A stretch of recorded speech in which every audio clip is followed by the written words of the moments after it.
Hello students, welcome to Khandelwal Maths Academy. I am your host Vishwesh Khandelwal.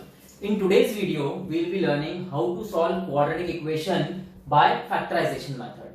देखो ये एक तरीका होता है, एक तरीके से सॉल्व किया जाता है. ऐसा नहीं कि कोई भी क्वाड्रेटिक इक्वेशन आप उठाओगे और फैक्टराइजेशन सॉल्व करना शुरू कर दोगे. इसमें साइंस बहुत इंपॉर्टेंट होती है. साइंस मतलब वही पॉजिटिव साइन और निगेटिव साइन. तो आइए देखते हैं कैसे सॉल्व होगा. अब देखो ax square plus bx plus c is equal to 0 is the given quadratic equation. यहां पर जो a है उसे क्वाड्रेटिक कोएफिशिएंट कहा जाता है, b को कहते हैं लीनियर कोएफिशिएंट और c है कांस्टेंट टर्म. ये आपको ध्यान में रखना है. बाद में ये जो मैंने लिखा है इसका यूज जब यहां पर आएगा मैं तब आपको एक्सप्लेन करूंगा. हाँ, अब जो क्वाड्रेटिक इक्वेशन हम सॉल्व कर रहे हैं उस क्वाड्रेटिक इक्वेशन का जो क्वाड्रेटिक कोएफिशिएंट रहेगा मतलब a रहेगा वो 1 रहेगा. ओके, 1 के लिए क्या करना और अदर देन 1 के लिए क्या करना ये भी देखना है हमें. देन आप देखो a शुड बी 1 और वो भी पॉजिटिव होना चाहिए. अगर ये निगेटिव रहा तो हम उसे पॉजिटिव में कन्वर्ट करते हैं, obviously multiplying both sides by -1 करके. अब आप देखो इसमें 4 टाइप है. ओके, जब कोएफिशिएंट 1 रहेगा तो उसी में 4 टाइप है. 4 टाइप कैसे? आपका लीनियर कोएफिशिएंट दिख रहा है, ये पॉजिटिव है और कांस्टेंट भी पॉजिटिव है. सेकंड सम में आप देखो कांस्टेंट पॉजिटिव है पर लीनियर कोएफिशिएंट क्या है? निगेटिव. ये दो कन्वेंशंस हुए. थर्ड क्या आएगा इसमें? Constant negative, linear coefficient positive. और फोर्थ आएगा कांस्टेंट भी निगेटिव और लीनियर कोएफिशिएंट भी निगेटिव.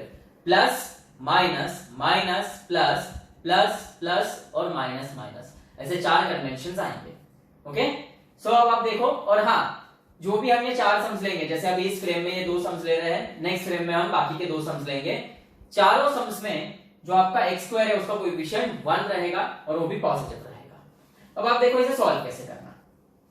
जब भी आपका क्वाड्रेटिक कोएफिशिएंट 1 रहेगा, जब भी आपका क्वाड्रेटिक कोएफिशिएंट 1 रहेगा, आप क्या करना, जो कांस्टेंट टर्म्स है उसके फैक्टर्स लिखो. 12 के pair of factors, 1 into 12, 2 into 6, 3 into 4. अब देखो जैसे मैंने यहाँ पे बोला है कांस्टेंट टर्म कैसे मिलता है? By multiplication of factors. Obviously 1 into 12 12 होगा, 2 6 जा भी 12 है, 3 4 जा भी 12 है. लेकिन जो आपका लीनियर कोएफिशिएंट है ये कैसे मिलता है? By addition of factors. और इनका एडिशन करो आप. 1 plus 12 क्या आएगा? 13, हमें 7 चाहिए. 2 plus 6 क्या आएगा? 8, हमें 7 चाहिए. 3 plus 4 क्या आएगा? 7. तो ये पेयर ऑफ फैक्टर्स हमें लेना है. और अब जो मिडल टर्म है इसको स्प्लिट करते हैं हम. ओके, 7x को हम लिखेंगे 4x प्लस 3x, ये प्लस 12 लिखना भूलना नहीं. देयरफॉर अब देखो यहां पर ये जो आपके पहले 2 टर्म्स हैं इनमें से क्या क्या कॉमन निकलता है. सो यहाँ x स्क्वायर है और सेकेंड टर्म है आपका यहाँ पर 4x.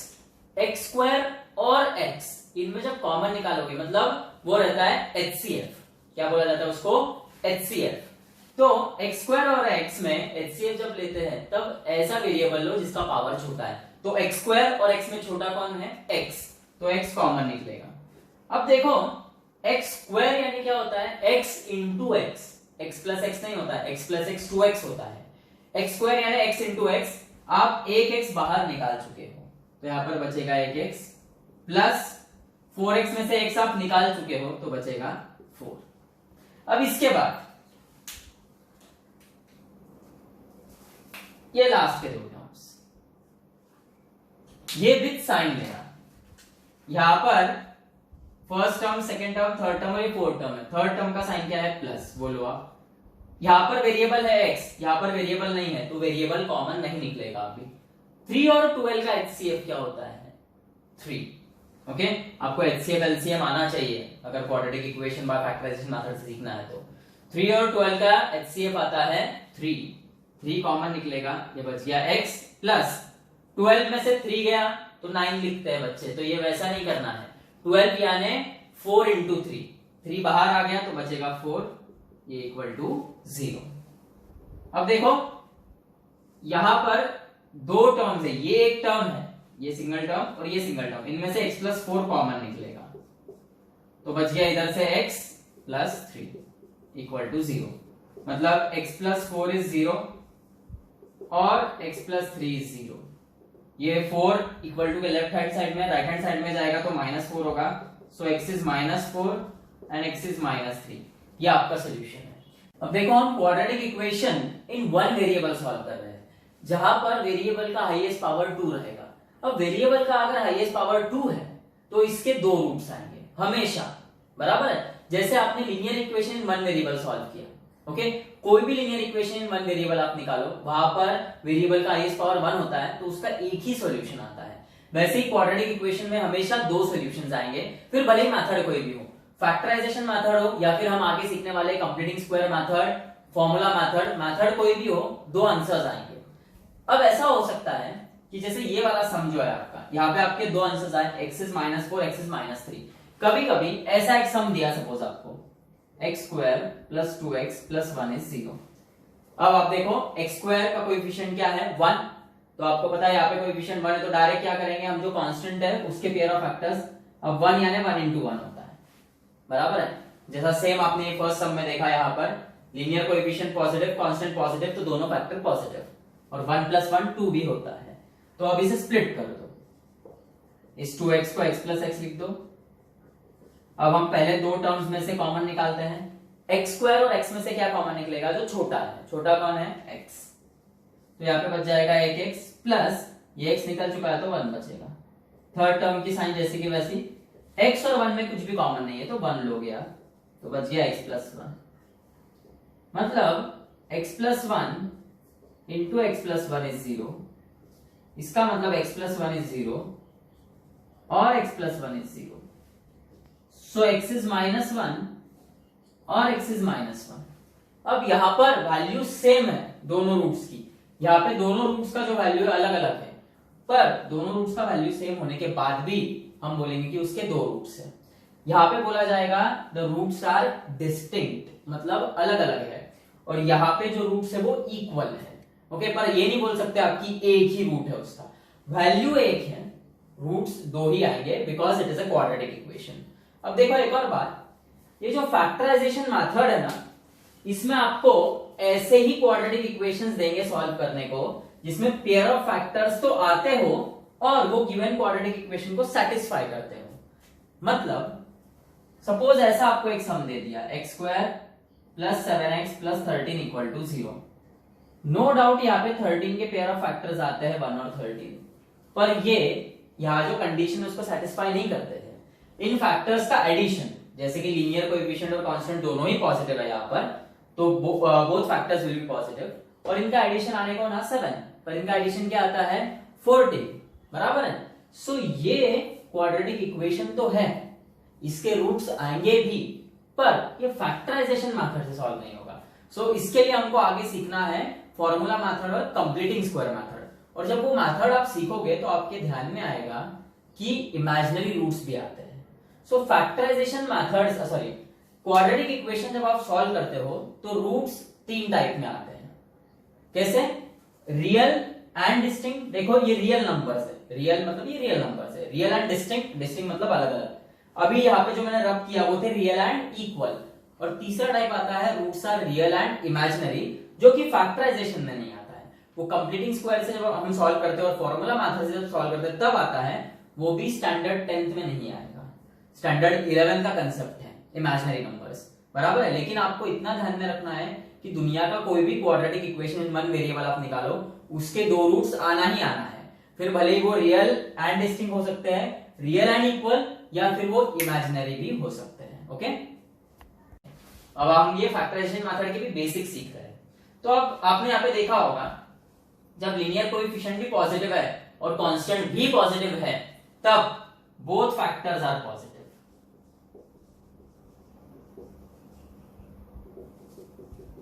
तो ये आपको ध्यान में रखना है, जब linear coefficient positive, constant positive, then both factors are positive, okay. और ऑब्वियसली इन सबके पेयर्स का मल्टीप्लिकेशन 12 भी आएगा, पर हमें वो पेयर ऑफ फैक्टर चाहिए जिनका एडिशन आएगा 7, ओके। बिकॉज लीनियर कोएफिशिएंट यानी ये 7 का जो x का जो कोएफिशिएंट है that is addition of factors. अब ये देखिए सेकंड सम पे जाते हैं हम लोग, x² - 7x + 12। अब आप देखो कांस्टेंट यहाँ पे पॉजिटिव था, यहाँ भी पॉजिटिव है, पर यहाँ पे लीनियर कोएफिशिएंट पॉजिटिव था, यहाँ पे लीनियर कोएफिशिएंट क्या है नेगेटिव। अब सबसे पहले हमने देख लिया कि एक्स स्क्वायर का कोएफिशिएंट क्या है 1 है, तो हम डायरेक्ट कांस्टेंट टर्म के फैक्टर्स निकालेंगे, पेयर ऑफ फैक्टर्स जो अभी हमने यहाँ पे निकाले थे 1 into 12, 2 into 6, 3 into 4। पर अब देखो हमें कांस्टेंट टर्म यानी क्या है मल्टीप्लिकेशन। मल्टीप्लिकेशन कैसा है पॉजिटिव। मल्टीप्लिकेशन पॉजिटिव कब आता है जब दोनों जो फैक्टर्स है आपके ओके वो पॉजिटिव रहेंगे या दोनों नेगेटिव रहेंगे। और अब यहां पर जो आपका लीनियर कोएफिशिएंट है वो नेगेटिव है, और लीनियर कोएफिशिएंट कैसे मिलता है एडिशन ऑफ फैक्टर्स। अब हमारे पास दो कंडीशन है, देखो ऐसे टोटल 4 कंडीशन रहते हैं कि भैया हम ये जो पेयर ऑफ फैक्टर्स है ये दोनों ही पॉजिटिव लेंगे या दोनों ही नेगेटिव लेंगे, या बड़ा पॉजिटिव छोटा नेगेटिव लेंगे, या छोटा पॉजिटिव बड़ा नेगेटिव लेंगे। ऐसे 4 कंडीशंस होते हैं। पर ये जो कांस्टेंट टर्म है ये पॉजिटिव है, ये हमें 2 कंडीशंस पे लाके छोड़ता है। कांस्टेंट क्या है मल्टीप्लिकेशन, और मल्टीप्लिकेशन कैसा है पॉजिटिव। तो मल्टीप्लिकेशन पॉजिटिव 2 केसेस में होता है, दोनों फैक्टर्स पॉजिटिव या दोनों नेगेटिव। अब हम 2 कंडीशंस के साथ तो नहीं आगे बढ़ सकते, 1 पर आना है। तो 4 पर से 2 पर हमें कांस्टेंट लाके छोड़ता है, और 2 पर से कौन सा एक सही रहेगा वही लीनियर कोएफिशिएंट बताता है। अब देखो हमारे पास यहाँ पे फिक्स हो गया, या तो ये दोनों पेयर ऑफ फैक्टर्स जो है जितने भी पेयर ऑफ फैक्टर्स हैं या तो ये दोनों पॉजिटिव रहेंगे या दोनों नेगेटिव रहेंगे। पर लीनियर कोएफिशिएंट नेगेटिव है, और लीनियर मतलब एडिशन। सो इन दोनों केसेस में एडिशन नेगेटिव कब आएगा ऑब्वियसली जब दोनों फैक्टर्स नेगेटिव होंगे। तो यहाँ पे दोनों ही फैक्टर्स नेगेटिव होंगे, ऑब्वियसली इन सभी पेयर्स का मल्टीप्लिकेशन 12 आएगा। पर किसका एडिशन -7 आएगा, -1 -12 होगा -13, -2 -6 होगा -8, और -3 -4 होगा -7। सो अब ये देखो एक्स स्क्वायर स्प्लिट करना है -7x को, -3x -4x + 12। अब देखो जैसे यहां पर हमने देखा था इस सब में हमने डायरेक्टली ये कॉमन निकाला था सब। यहां पर मैं एक स्टेप और बढ़ाता हूं ताकि आपको और अच्छे से डेप्थ में समझ में आए।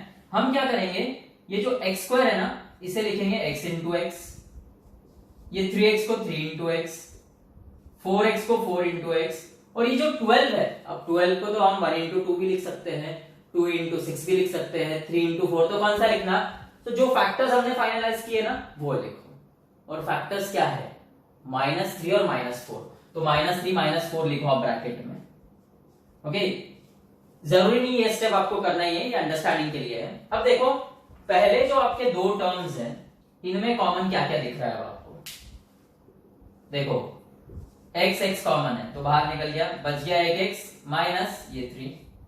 देन बाद में विद साइन -4 कॉमन निकलेगा, तो ये बच गया x, -4 निकल चुका है, अब ये प्लस इंटू -3। ओके देखो ये जो साइन के रूल्स है ना ये आपको आना चाहिए, स्टैंडर्ड 6th और 7th में सिखाया जाता है इंटीजर्स में। जैसे माइनस इंटू माइनस क्या होता है प्लस, माइनस इंटू प्लस क्या होता है माइनस। अगर 2 नंबर्स का एडिशन कर रहे हो, 2 नंबर नेगेटिव है तो एडिशन ही होगा, साइन माइनस की आएगी। ओके अब 2 नंबर्स का एडिशन कर रहे हो उसमें से एक नेगेटिव है और एक पॉजिटिव है, तो हमेशा सब्ट्रैक्शन करो बड़े में से छोटा नंबर पर साइन आएगी बड़े नंबर की। सो ये सारे रूल्स आपको पता होने चाहिए। इसी के साथ साथ HCF आपको पता होना चाहिए। ओके जैसे मैंने आपको बताया अभी यहाँ पे x स्क्वायर और यहाँ पे x है, तो छोटा कौन है x, तो कॉमन छोटा वाला निकलता है। HCF निकालते वक्त छोटा वाला देखते हैं, LCM निकालते वक्त बड़ा। मतलब अगर 2 वेरिएबल्स है, ओके सेम सेट है एक्चुअली, पावर्स अलग अलग है, जैसे x³ और x, ओके x³ और x, इनका HCF क्या आएगा x जो छोटा है, और इनका LCM क्या आएगा x³ जो बड़ा है। अब अगर दोनों वेरिएबल्स अलग अलग हैं, एक है x स्क्वायर एक है y³, एक है x स्क्वायर एक है y³, तो इनका HCF आएगा 1 क्योंकि इनमें कुछ भी कॉमन नहीं है, जबकि इनका LCM आएगा इनका मल्टीप्लिकेशन x स्क्वायर y³। तो ये सब चीजें आनी चाहिए। बाद में नंबर्स का HCF LCM तो आप सीखते आए हो स्टैंडर्ड 6, 7, 8 में, तो वो भी आपको आना चाहिए। ओके अब आप यहाँ पे देखो एक और बात, जब ये स्टेप आती है ना तो ये दोनों ब्रैकेट जो है ये सेम रहना चाहिए। यदि ये सेम नहीं है तो कहीं ना कहीं आपने मिस्टेक की है। मैं ये नहीं बोल रहा हूं कि जैसा फर्स्ट है वैसे ही सेकंड आना चाहिए, हो सकता है आपने फर्स्ट ब्रैकेट में मिस्टेक की हो। मेरा ये बोलना है कि ये दोनों ब्रैकेट सेम आने चाहिए। देखो जैसे यहाँ पे भी सेम आए हैं। अब यहां पर से ये 2 टर्म्स हो गए, ये एक term x into x minus 3 एक टर्म हुआ, दूसरा टर्म है -4 इंटू एक्स माइनस 3, इनमें से कॉमन निकलेगा x माइनस थ्री, तो अब बच गया ये x और ये -4 इक्वल टू 0, मतलब x माइनस थ्री इज 0 और x माइनस 4 इज 0, मतलब x इज इक्वल टू 3 और x इज इक्वल टू 4। तो एक और बात क्या देखी हमने यहाँ पे, जैसे हमने ये साइड देखा था, जब आपका लीनियर कोएफिशिएंट और कांस्टेंट टर्म दोनों पॉजिटिव रहेंगे तो बोथ फैक्टर्स पॉजिटिव। यहां पर when linear coefficient is negative and constant is positive, तब आपके both factors negative.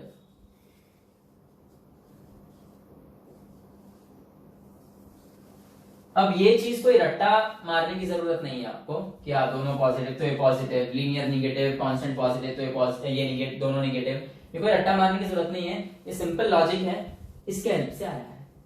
Constant term क्या रहता है? Multiplication of factors. ओके, अब अगर जब भी कांस्टेंट टर्म पॉजिटिव रहेंगे, देखो क्वेश्चन 1 में भी कांस्टेंट पॉजिटिव है, क्वेश्चन 2 में भी कांस्टेंट पॉजिटिव है, तो कांस्टेंट यानी क्या? मल्टीप्लिकेशन। मल्टीप्लिकेशन पॉजिटिव कब आएगा? जब दोनों फैक्टर्स पॉजिटिव या दोनों नेगेटिव। बस अब सेकंड टर्म के पास जाओ, ये आपका जो लीनियर कोएफिशिएंट है वो पॉजिटिव है, तो भाई बोथ फैक्टर्स पॉजिटिव, क्योंकि हमारे पास दो ही चीजें हैं। जब कांस्टेंट पॉजिटिव रहेगा तो दो ही साइन कन्वेंशंस है कि दोनों फैक्टर्स पॉजिटिव या दोनों नेगेटिव। ओके, तो अगर लीनियर कोएफिशिएंट पॉजिटिव तो दोनों पॉजिटिव, और दी लीनियर कोएफिशिएंट नेगेटिव तो दोनों नेगेटिव। थोड़ा सा वक्त लग सकता है, पर ये सबसे सही तरीका है quadratic equation by factorisation method देखने का। अब ये हुए दो सम्स। नेक्स्ट टू सम्स हम देखेंगे जिसमें दोनों जगह कांस्टेंट नेगेटिव आएगा, पर एक जगह लीनियर कोएफिशिएंट पॉजिटिव आएगा, दूसरी जगह लीनियर कोएफिशिएंट नेगेटिव आएगा। Okay, so see now the third sum, यहां पर आपका लीनियर कोएफिशिएंट पॉजिटिव है और कांस्टेंट नेगेटिव है। जो हमने फर्स्ट और सेकंड सम देखे उन दोनों में ही कांस्टेंट पॉजिटिव थे, बस फर्स्ट वाले में लीनियर कोएफिशिएंट पॉजिटिव था, सेकंड वाले में लीनियर कोएफिशिएंट नेगेटिव था। अब जो थर्ड और फोर्थ क्वेश्चन हम देखेंगे, इनमें दोनों में कांस्टेंट नेगेटिव है, बस थर्ड वाले में लीनियर कोएफिशिएंट पॉजिटिव है, फोर्थ वाले में लीनियर कोएफिशिएंट नेगेटिव है। अब देखो जैसे x स्क्वायर का कोएफिशिएंट 1 है, हम -12 के फैक्टर्स लेंगे। अभी माइनस साइन 2 मिनट के लिए साइड में रखो। 12 के factors 1 into 12, 2 into 6 and 3 into 4। अब ऑब्वियस सी बात है, कांस्टेंट यानी मल्टीप्लिकेशन ऑफ फैक्टर्स। भैया मल्टीप्लिकेशन नेगेटिव है, मतलब दो में से एक फैक्टर नेगेटिव रहेगा। बस अब देखना ये है कि बड़ा वाला नेगेटिव आएगा या छोटा वाला नेगेटिव आएगा। तो आपका जो लीनियर कोएफिशिएंट है ये पॉजिटिव है, ओके, और एक नंबर पॉजिटिव रहेगा और एक नंबर नेगेटिव आएगा, फिर भी उनका एडिशन पॉजिटिव कब आएगा? जब छोटा नंबर नेगेटिव रहेगा। और 12 - 1 क्या होगा? 11 नहीं है यहाँ पे। 6 - 2 क्या होगा? 4, वो भी नहीं है। 4 - 3 क्या होगा? 1। सो हमारे फैक्टर्स है -3 and 4। देयरफॉर ये है x स्क्वायर, x को स्प्लिट करेंगे हम, +4x - 3x - 12 इज 0। अब जैसे कि आपने पिछले सम में देखा, पहले जो दो टर्म्स है उनमें से कॉमन निकालना है। x स्क्वायर और 4x में से सिर्फ x कॉमन निकलेगा, तो बच गया ये x प्लस की साइन, और x कॉमन निकल गया तो बचेगा 4। देन मैंने आपको बोला था ये थर्ड टर्म जो है ये विद साइन लेना पड़ता है, -3 कॉमन लो आप, बचेगा x। एक बात ध्यान में रखना, जब भी माइनस साइन कॉमन लेते हो तो उसके बाद ब्रैकेट में जो टर्म्स आते हैं उन सबका साइन चेंज होता है। ये माइनस का हो जाएगा प्लस, और 12 यानी 3 into 4, 3 निकल चुका है तो यहाँ पे बचेगा 4। देखो दोनों ब्रैकेट भी सेम है ना। वो रूल कैसा रहता है देखो, सपोज ऐसा कुछ है, x - 3y +4z +5 is equal to 0। और अगर मैं बोलूं कि मुझे माइनस साइन कॉमन निकालिए, तो मैं यहाँ पे ब्रैकेट दे दूंगा, ये 3y, माइनस साइन कॉमन लेना तो प्लस का इधर होगा माइनस, बस इतना, ये +5 ही रहेगा क्योंकि ये ब्रैकेट के अंदर नहीं है। हाँ, यदि ये ब्रैकेट के अंदर रहता था सपोज, तो ये +5 का -5 होता था, और ये ब्रैकेट के अंदर अगर नहीं है तो ये +5 ही रहेगा। ओके, ये वो रूल है। सो देखो अब यहां पर इन दोनों में से कॉमन निकलेगा x +4, तो बच जाएगा ये x - 3 0, and therefore x +4 is 0 और x - 3 0। so इसका मतलब x is -4 और x is 3। तो देखो आपको ये बात ध्यान में आई यहाँ पे, when linear coefficient is positive and constant is negative, तब bigger factor positive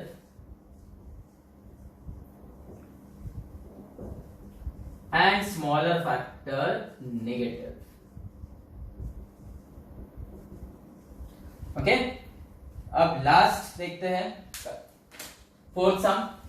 यहां पर भी एक्स स्क्वायर का कोएफिशिएंट 1 है, कांस्टेंट है आपका -12, उसके फैक्टर्स 1 into 12, 2 into 6, 3 into 4।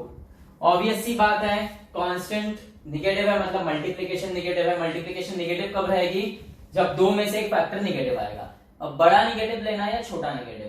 तो यहाँ पे जो आपका लीनियर कोएफिशिएंट है वो निगेटिव है, and linear coefficient is addition of factors. और एक नंबर पॉजिटिव और एक निगेटिव है, फिर भी उनका एडिशन निगेटिव कब आएगा? जब बड़ा नंबर निगेटिव होगा। 1 minus 12 is -11, नहीं चाहिए। 2 minus 6 minus 4 नहीं चाहिए। 3 minus 4 is -1, वो चाहिए। सो अब इसको स्प्लिट करेंगे, माइनस एक्स को हम लिखेंगे ये +3x -4x -12 is 0। ओके, और ऐसा कोई प्रॉब्लम नहीं है, जैसे मैंने यहाँ पे 4x -3x लिखा, आप -3x पहले 4x बाद में ले सकते हो। जैसे मैंने यहाँ पे 3x लिया पहले और -4x बाद में लिया, आप -4x पहले 3x बाद में ले सकते हो, कोई प्रॉब्लम नहीं है। इन दोनों में से कॉमन निकलेगा x, तो ये बचेगा 1x +3 -4 कॉमन निकला, बच गया x, माइनस कॉमन निकला तो इस माइनस का होगा प्लस, 4 3 is 12, 4 निकल चुका है तो बचेगा 3। Therefore x - 4 into x + 3, दोनों में से x + 3 कॉमन निकला तो बच गया x - 4 0। Therefore x - 4 is 0 और x + 3 is 0। Therefore x is 4 और x is -3। और यहां पर देखो आप, when linear coefficient is negative and constant is also negative, तब bigger factor negative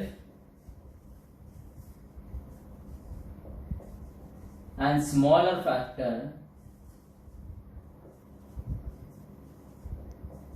पॉजिटिव। तो आपने देखा चारों साइन कन्वेंशंस देखे हमने, ओके, और चारों में ही, चारों सम्स में एक्स स्क्वायर का कोएफिशिएंट था 1।